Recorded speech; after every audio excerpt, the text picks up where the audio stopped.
Bilal disebut nama Abu Bakar. Umar pasti berkata, Abu Bakar adalah pemimpin kita yang telah memerdekakan pemimpin kita. Maksudnya adalah Bilal.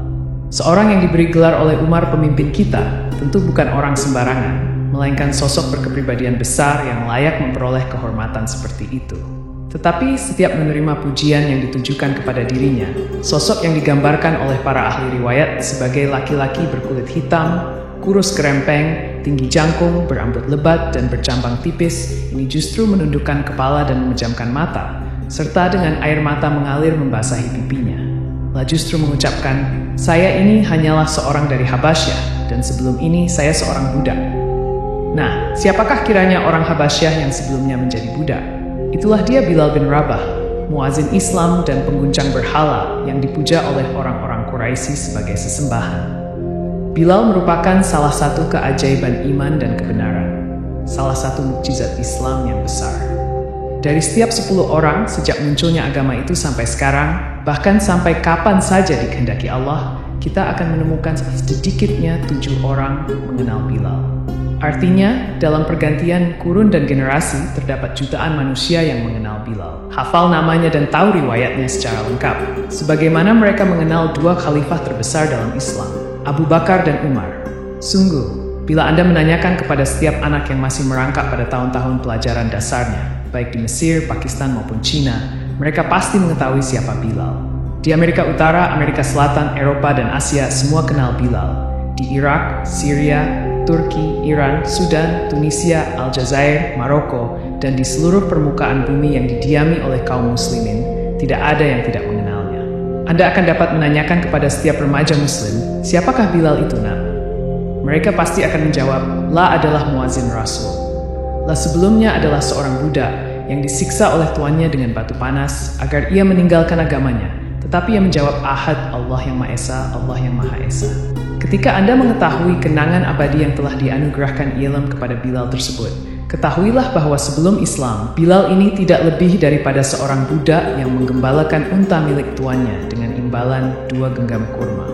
Tanpa Islam, ia tidak akan luput dari kenistaan perbudakan sampai maut datang merenggutnya, dan setelah itu orang melupakannya. Kebenaran iman dan keagungan agama yang diyakininya telah menempatkan kehidupan dan sejarah hidupnya pada kedudukan tinggi dalam deretan tokoh-tokoh Islam dan orang-orang suci. Banyak di antara orang-orang terkemuka, baik golongan berpengaruh maupun orang-orang kaya, yang tidak berhasil mendapatkan meski hanya 1/10 dari keharuman nama yang diperoleh Bilal, si budak Habasyah ini. Kehitaman warna kulit, kerendahan kasta dan bangsa, serta kehinaan dirinya di antara manusia selama itu sebagai budak, sekali-kali tidaklah menutup pintu baginya untuk menempati kedudukan tinggi yang dirintis oleh kebenaran, keyakinan, kesucian, dan kesungguhannya setelah ia memasuki agama Islam. Semua itu terjadi karena dalam neraca penilaian dan penghormatan yang diberikan oleh orang-orang kepadanya, hanyalah kekaguman terhadap kedudukan tinggi yang tidak semestinya. Orang menyangka bahwa seorang hamba seperti Bilal biasanya asal-usulnya tidak menentu, tidak berdaya dan tidak mempunyai keluarga, serta tidak memiliki suatu hak pun dalam hidupnya. Budak adalah milik tuannya yang telah membeli dengan hartanya, dan kerjanya berada di tengah hewan ternak, pulang balik di antara unta dan domba tuannya. Menurut dugaan mereka, makhluk seperti ini tidak akan mampu melakukan sesuatu, atau menjadi sesuatu yang berarti. Ternyata, Bilal tidak seperti yang diduga oleh kebanyakan orang. Buktinya, ia mampu mencapai derajat keimanan yang sulit dicapai oleh orang yakin. La menjadi muazin pertama bagi Rasulullah dan Islam, sebuah amal yang menjadi dambaan bagi setiap pemimpin dan pembesar Quraisy yang telah masuk Islam dan menjadi pengikut Rasul. Itulah dia, Bilal bin Rabah. Seperti apakah sejatinya kepahlawanan kebesaran yang disandang oleh ketiga kata ini? Bilal bin Rabah lah seorang Habasyah dari golongan orang berkulit hitam. Takdir telah membawa nasibnya menjadi budak Bani Jumah di kota Mekkah, karena ibunya salah seorang hamba sahaya mereka. Kehidupannya tidak berbeda dengan budak-budak lainnya. Hari-harinya berlalu dalam rutinitas yang gersang, tidak ada satu hari pun yang istimewa baginya. La tidak menaruh harapan apapun pada hari esok. Pada akhirnya, berita-berita merijenai Muhammad mulai sampai ke telinganya, yakni ketika orang-orang di Mekkah menyampaikan berita itu dari mulut ke mulut. Selain itu, ia juga mendengarkan perbincangan majikannya bersama para tamunya, terutama majikannya Umayyah bin Khalaf, salah seorang pemuka Bani Jumah, yaitu kabilah yang menjadi majikan yang dipertuan oleh Bilal. Sekian lama, Bilal mendengarkan ketika Umayyah membicarakan Rasulullah, baik dengan kawan-kawannya maupun sesama anggota sukunya, dan mengeluarkan kata-kata berbisa penuh dengan rasa amarah, tuduhan, dan kebencian. Di antara poin yang dapat ditangkap oleh Bilal dari ucapan kemarahan yang tidak berujung pangkal itu, ialah sifat-sifat yang melukiskan agama yang baru baginya.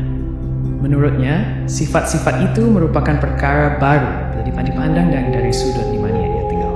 Selain itu, di antara ucapan-ucapan yang keras penuh ancaman itu, Bilal juga mendengar pengakuan mereka atas kemuliaan Muhammad, tentang kejujuran dan keterpercayaan beliau. Begitulah, Bilal mengetahui bahwa mereka sebenarnya kagum dan tidak habis pikir terhadap ajaran yang dibawa oleh Muhammad. Sebagian mereka mengatakan kepada yang iain, "Tidak pernah Muhammad berdusta atau menjadi tukang sihir, tidak pula sinting atau berubah akal. Namun, kita terpaksa menuduhnya demikian untuk membendung orang-orang yang berlomba-lomba memasuki agamanya." Bilal mendengar mereka memperbincangkan kesetiaan Rasulullah dalam menjaga amanah, tentang kejujuran dan ketulusan beliau, tentang akhlak dan kepribadian beliau. Bilal juga mendengar mereka berbisik-bisik mengenai sebab yang mendorong mereka menentang dan memusuhinya. Pertama, adalah kesetiaan mereka terhadap kepercayaan yang diwariskan oleh nenek moyangnya. Dan kedua adalah kekhawatiran mereka terhadap kedudukan Quraisy saat itu. Kedudukan yang mereka peroleh sebagai imbalan kedudukan mereka menjadi pusat keagamaan, kiblat peribadatan, dan ritual haji di seluruh Jazirah Arab. Alasan selanjutnya adalah kedengkian terhadap Bani Hashim. Mengapa Nabi dan Rasul itu muncul dari golongan ini dan bukan dari pihak mereka? Suatu hari Bilal bin Rabah melihat cahaya ilahi dan dari dalam lubuk hatinya yang suci murni timbul keinginan untuk menyambut sebuah pilihan utama. Karena itulah ia menjumpai Rasulullah dan menyatakan masuk Islam. Tidak lama setelah itu, berita rahasia keislaman Bilal pun tercium dan beredar di kepala tuan-tuannya dari Bani Jumah, yakni kepala-kepala yang selama ini dikuasai oleh kesombongan dan ditindih oleh kecongkakan. Karena itu tidak aneh bila setan-setan di muka bumi bersarang di dalam dada Umayyah bin Khalaf, yang menganggap keislaman seorang hambanya sebagai tamparan pahit yang menghina dan menjatuhkan kehormatan mereka semua. Kini budak mereka, orang Habasyah itu, masuk Islam dan menjadi pengikut Muhammad. Namun, hati Umayyah mengatakan tidak apa-apa. Matahari yang terbit hari ini tidak akan tenggelam dengan Islamnya budak durhaka itu, katanya. Sekali-kali tidak, bukan saja sang surya itu akan tenggelam dengan Islam ria Bilal. Bahkan suatu hari kelak, matahari akan tenggelam dengan membawa semua patung-patung dan pembela-pembela berhala itu. Bilal sendiri bukan saja ia mendapatkan kedudukan yang merupakan kehormatan bagi Islam semata, walau Islam memang lebih berhak untuk itu, melainkan juga merupakan kehormatan bagi kemanusiaan secara umum. Telah menjadi sasaran berbagai macam siksaan seperti dialami oleh tokoh-tokoh utama iainnya. Allah seolah-olah menjadikannya sebagai cermin bagi umat manusia, bahwa hitamnya warna kulit dan perbudakan sekali-kali tidak menjadi penghalang untuk mencapai kebesaran jiwa. Asal saja ia beriman dan taat kepada penciptanya, serta memegang teguh hak-haknya. Bilal telah memberikan pelajaran kepada orang-orang yang semasa dengannya, juga bagi orang-orang pada zaman kapanpun yang seagama dengannya, bahkan bagi pengikut-pengikut agama iain. Suatu pelajaran berharga yang menjelaskan bahwa kemerdekaan jiwa dan kebebasan nurani tidak dapat dibeli dengan emas separuh bumi, atau dengan siksaan bagaimanapun dahsyatnya. Dalam keadaan telanjang, ia dibaringkan di atas bara agar ia meninggalkan agamanya atau mencabut pengakuannya. Namun Bilal menolak. Karena itu, budak Habasyah yang lemah dan tidak berdaya ini telah dijadikan oleh Rasulullah dan Islam sebagai guru bagi seluruh kemanusiaan dalam persoalan menghormati hati nurani dan mempertahankan kebebasan serta kemerdekaannya. Suatu saat, pada tengah hari bolong, ketika padang pasir berganti rupa menjadi neraka jahanam, orang-orang Quraisy membawanya keluar, lalu melemparkannya ke pasir yang panas sebagai api yang menyala dalam keadaan telanjang. Kemudian, beberapa orang laki-laki mengangkat batu besar yang juga panas laksana bara dan menjatuhkannya ke atas tubuh dan dadanya. Siksaan kejam dan biadab ini mereka ulangi setiap hari, hingga karena dahsyatnya, hati beberapa orang di antara algojo-algojo menaruh kasihan kepadanya dan melunak.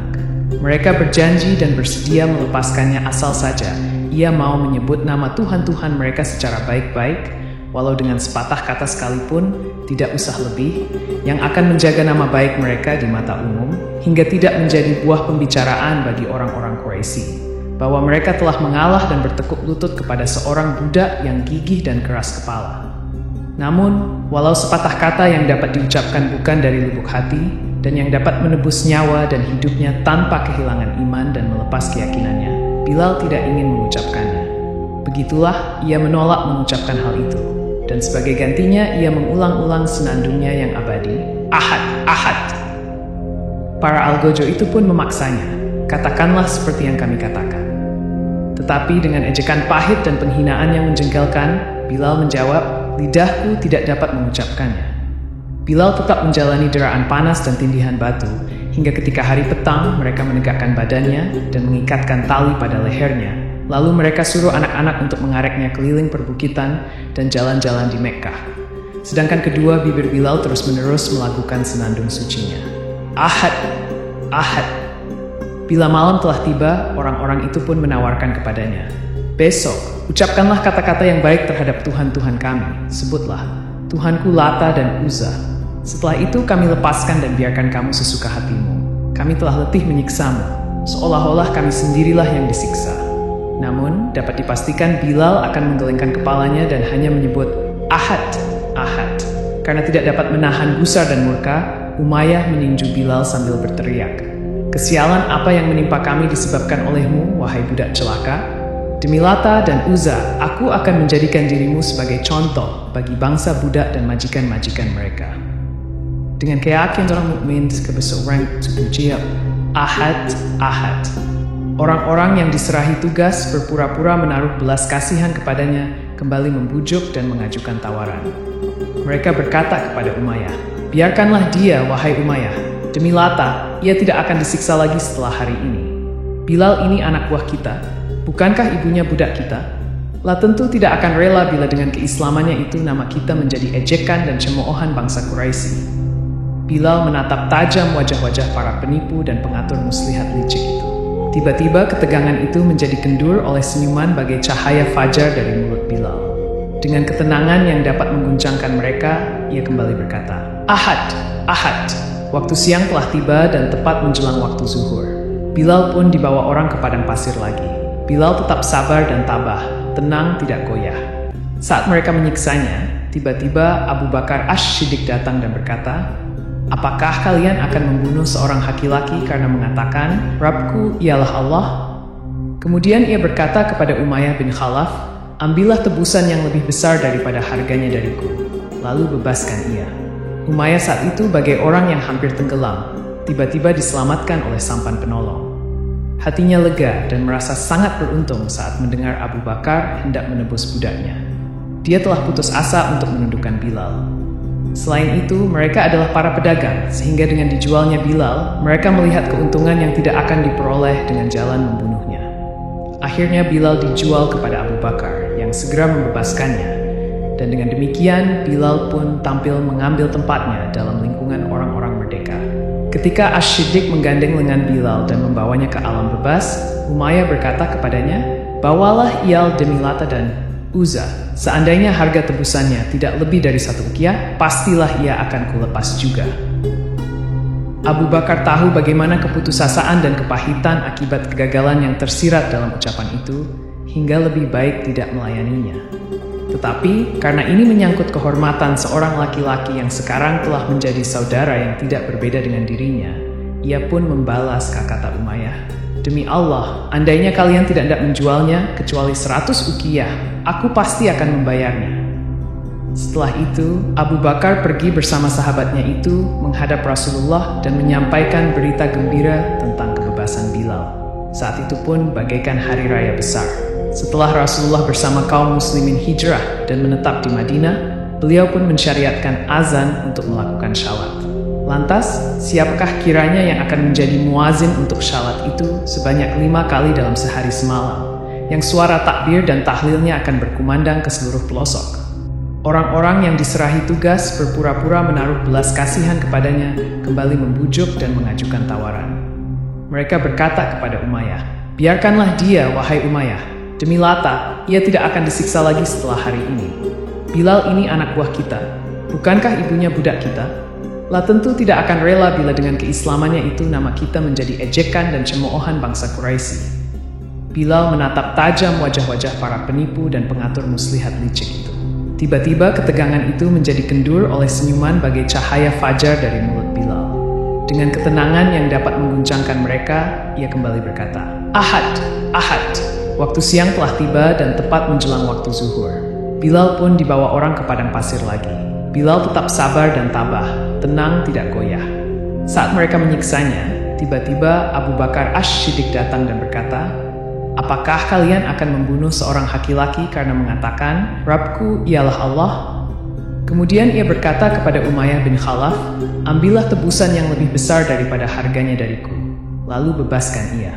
Umayyah saat itu bagai orang yang hampir tenggelam, tiba-tiba diselamatkan oleh sampan penolong.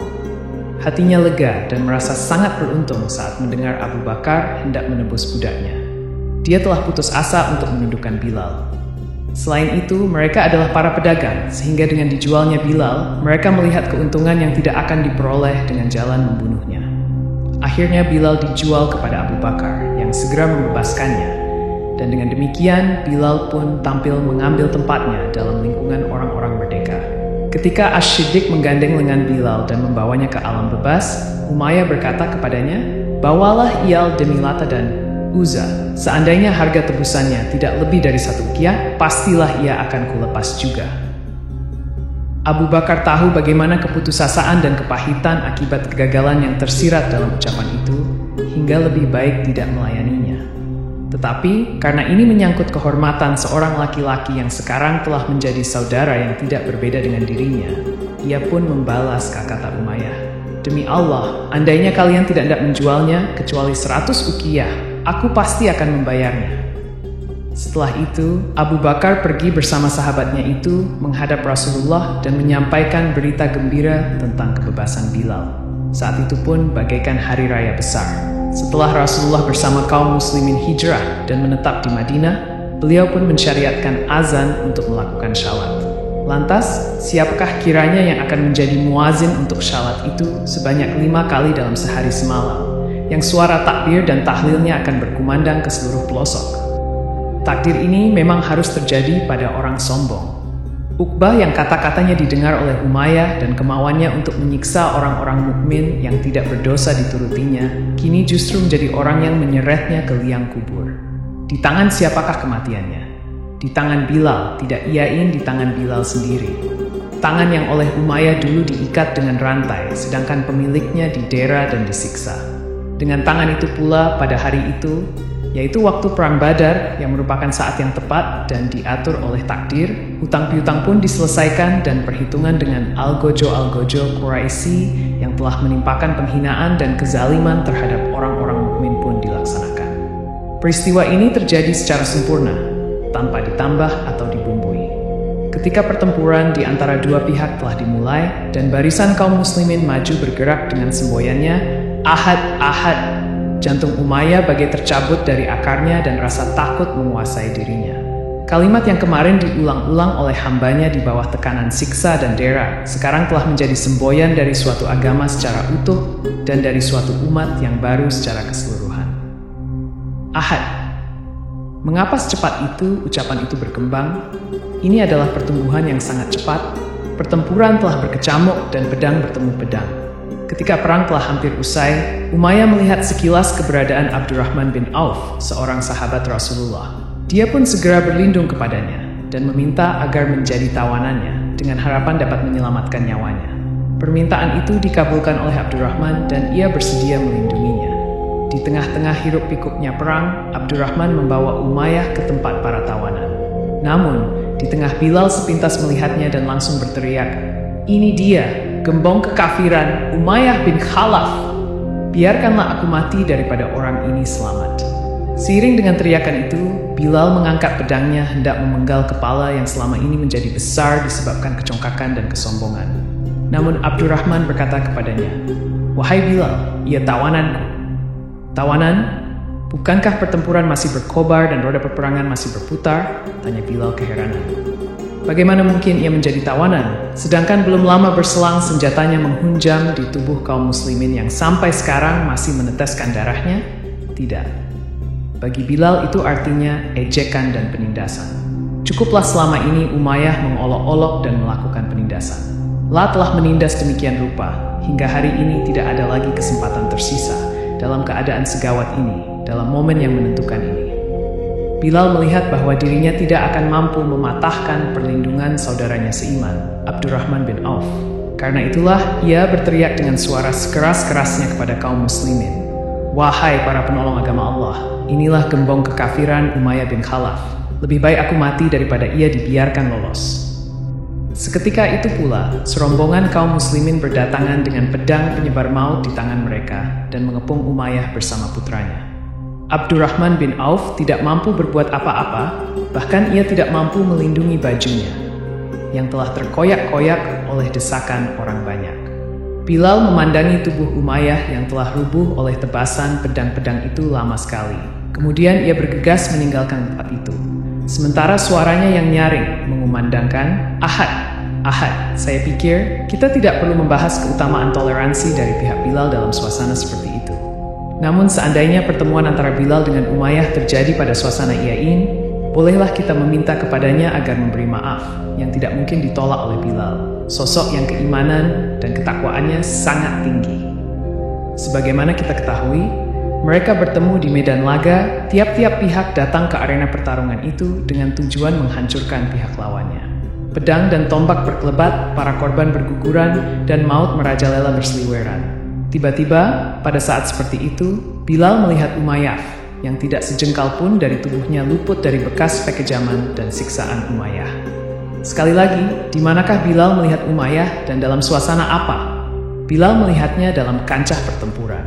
Umayyah memenggal kepala kaum muslimin yang ditemuinya, dan seandainya ia mendapat kesempatan untuk memenggal kepala Bilal pada saat itu, tentu ia tidak akan menyia-siakan kesempatan itu.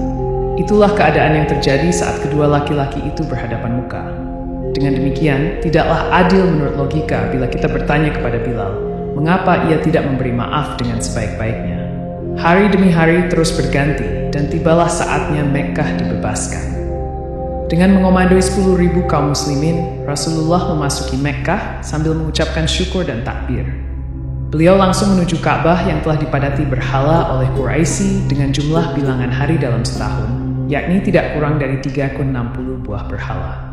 Kebenaran telah datang, dan kebatilan pun hancur lebur. Mulai hari itu tidak ada lagi Lata, Uzza, atau Hubal. Sejak saat itu, manusia tidak lagi menundukkan kepalanya kepada batu atau berhala, dan tidak ada lagi yang mereka puja sepenuh hati kecuali Allah yang tidak ada sesuatu pun yang menyerupainya. Dialah Rabb yang Maha Tunggal lagi Esa, Maha Tinggi lagi Maha Besar. Rasulullah memasuki Ka'bah dengan membawa Bilal sebagai teman. Baru saja masuk, beliau telah berhadapan dengan sebuah patung pahatan, menggambarkan Ibrahim sedang berjudi dengan menggunakan anak panah. Rasulullah sangat murka. Beliau bersabda, "Semoga mereka dihancurkan Allah. Nenek moyang kita tidak pernah melakukan perjudian seperti ini. Dan Ibrahim itu bukanlah seorang Yahudi, bukan pula seorang Nasrani, melainkan seorang yang beragama suci dan seorang Muslim, dan sekali-kali bukan dari golongan musyrik." Rasulullah memerintahkan Bilal naik ke bagian atas masjid untuk mengumandangkan azan. Bilal pun mengumandangkan seruan azan. Alangkah mengharukan saat itu. Denyut nadi kehidupan di Mekkah terhenti, dan dengan jiwa yang satu, ribuan kaum muslimin dengan hati khusyuk dan secara berbisik mengulangi kalimat demi kalimat yang diucapkan Bilal. Orang-orang musyrik di rumahnya masing-masing hampir tidak percaya dan bertanya-tanya dalam hatinya, inikah dia Muhammad dengan orang-orang miskinnya yang kemarin terusir meninggalkan kampung halamannya? Benarkan itu dia yang mereka usir, mereka perangi, dan mereka bunuh keluarga yang paling dicintainya serta kerabat yang paling dekat kepadanya? Betulkah itu dia yang beberapa saat yang lalu nyawa mereka berada di tangannya, memaklumkan kepada mereka, "Pergilah kalian, karena kalian semua bebas"? 3 orang bangsawan Quraisy sedang duduk-duduk di karangan Ka'bah. Mereka tampak terpukul menyaksikan pemandangan itu. yaitu ketika Bilal menginjak-injak berhala-berhala mereka dengan kedua telapak kakinya. Kemudian di atas reruntuhannya yang telah hancur luluh, Bilal menyenandungkan suara azan yang berkumandang di seluruh pelosok Mekkah. Tidak ubahnya bagai tiupan angin di musim semi. 3 orang itu ialah Abu Sufyan bin Harb yang telah masuk Islam beberapa saat yang lalu, Attab bin Usaid, dan Al-Harits bin Hisham. Kedua orang ini belum masuk Islam. Attab berkata sambil memandangi Bilal yang sedang menyuarakan azan, "Sungguh Usaid, ayahnya yang telah mati, telah dimuliakan Allah, karena ia tidak mendengar sesuatu yang sangat dibencinya." Al-Harits menyahut, "Demi Allah, seandainya aku tahu bahwa Muhammad itu di pihak yang benar, aku pasti mengikutinya." Abu Sufyan yang memang cerdas itu menukas pembicaraan kedua sahabatnya dengan ungkapan, "Aku tidak akan mengatakan sesuatu, karena seandainya aku berkata, kerikil-kerikil ini pasti akan mengabarkannya."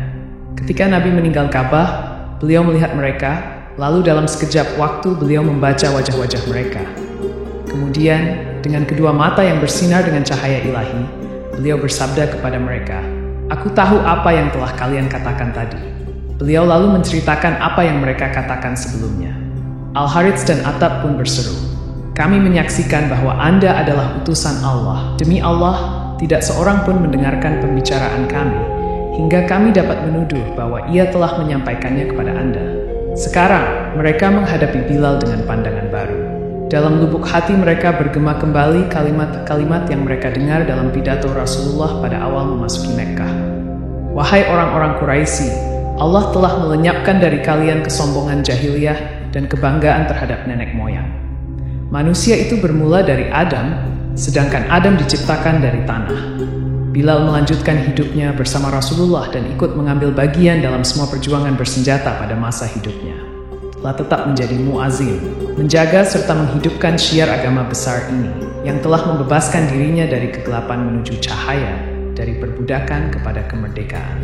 Kedudukan Islam semakin tinggi, demikian pula kaum muslimin, taraf dan derajat mereka ikut naik, dan Bilal semakin lama semakin dekat di hati Rasulullah. Beliau pernah menyatakan dirinya sebagai seorang laki-laki penduduk surga. Tetapi, sikapnya tidak berubah, tetap seperti biasa, mulia dan besar hati, yang selalu memandang dirinya tidak lebih daripada seorang Habasyah yang kemarin menjadi budak. Suatu hari ia pergi meminang 2 orang wanita untuk calon istrinya sendiri dan saudaranya. La berkata kepada orang tua kedua wanita itu, "Saya ini Bilal dan ini saudaraku. Kami berasal dari bangsa budak Habasyah. Pada mulanya kami berada dalam kesesatan, kemudian diberi petunjuk oleh Allah. Kami sebelumnya adalah budak-budak belian lalu dimerdekakan oleh Allah. Jika pinangan kami Anda terima, segala puji bagi Allah. Namun bila Anda tolak, Allah Maha Besar." Rasulullah kembali ke hadirat ilahi dalam keadaan ridha dan diridhai.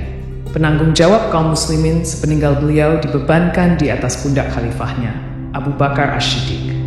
Suatu saat, Bilal pergi menjumpai khalifah Rasulullah tersebut untuk menyampaikan isi hatinya. La berkata, "Wahai khalifah Rasulullah, saya mendengar Rasulullah bersabda, amal yang paling utama bagi orang beriman adalah berjihad fisabilillah. Tadi, apa maksudmu wahai Bilal?" Tanya Abu Bakar. "Saya ingin berjuang di jalan Allah sampai saya meninggal dunia," jawab Bilal. "Siapa lagi yang akan menjadi muazin bagi kami nanti?" tanya Abu Bakar. Dengan air mata berlinang, Bilal menjawab, "Saya tidak akan menjadi muazin lagi bagi orang lain setelah Rasulullah." "Tidak, tetaplah tinggal di sini, hai Bilal, dan menjadi muazin kami. Seandainya Anda memerdekakan saya dulu adalah untuk kepentingan Anda, baiklah saya terima permintaan Anda itu. Tetapi bila Anda memerdekakan saya karena Allah, biarkanlah diri saya untuk Allah sesuai dengan maksud baik Anda itu. Saya memerdekakanmu itu semata-mata karena Allah, wahai Bilal." Mengenai kehidupan Bilal selanjutnya, ada perbedaan pendapat di antara para ahli riwayat. Sebagian meriwayatkan bahwa ia pergi ke Syria dan menetap di sana sebagai mujahid dan penjaga perbatasan wilayah Islam. Menurut pendapat lain, ia menerima permintaan Abu Bakar untuk tinggal bersamanya di Madinah. Kemudian setelah Abu Bakar wafat dan Umar diangkat sebagai khalifah, Bilal minta izin dan mohon diri kepadanya, lalu berangkat ke Syria. Bagaimanapun juga, Bilal telah mendedikasikan sisa hidup dan usianya untuk berjuang menjaga benteng-benteng Islam di perbatasan, dan membulatkan tekadnya untuk dapat menjumpai wafat Allah dan Rasul-Nya, dalam keadaan sedang melakukan amal yang paling disukai oleh keduanya. Suaranya yang merdu, tulus, dan penuh wibawa itu tidak lagi mengumandangkan azan seperti biasa. Itu karena setiap kali membaca Asyhadu anna Muhammadar Rasulullah, kenangan lamanya bangkit kembali dan suaranya tertelan oleh kesedihan, digantikan oleh cucuran air mata. Azannya yang terakhir ialah ketika Umar sebagai Amirul Mukminin datang ke Syria. Orang-orang menggunakan kesempatan tersebut dengan memohon kepada khalifah agar meminta Bilal menjadi muazin untuk satu syalat saja. Amirul Mukminin memanggil Bilal, dan ketika waktu syalat telah tiba, ia meminta dirinya agar menjadi muazin. Bilal pun naik ke menara dan mengumandangkan azan. Para sahabat yang pernah mendapati Rasulullah waktu Bilal menjadi muazinnya menangis dan mencucurkan air mata. Mereka menangis seolah-olah tidak pernah menangis sebelumnya. Dan yang paling keras tangisnya di antara mereka ialah Umar. Bilal berpulang ke rahmatullah di Syria sebagai pejuang di jalan Allah seperti keinginannya. Di perut bumi Damaskus sekarang terpendam kerangka dan tulang belulang milik pribadi yang besar di antara manusia yang sangat teguh dan tangguh pendiriannya dalam mempertahankan keyakinan dan keimanan.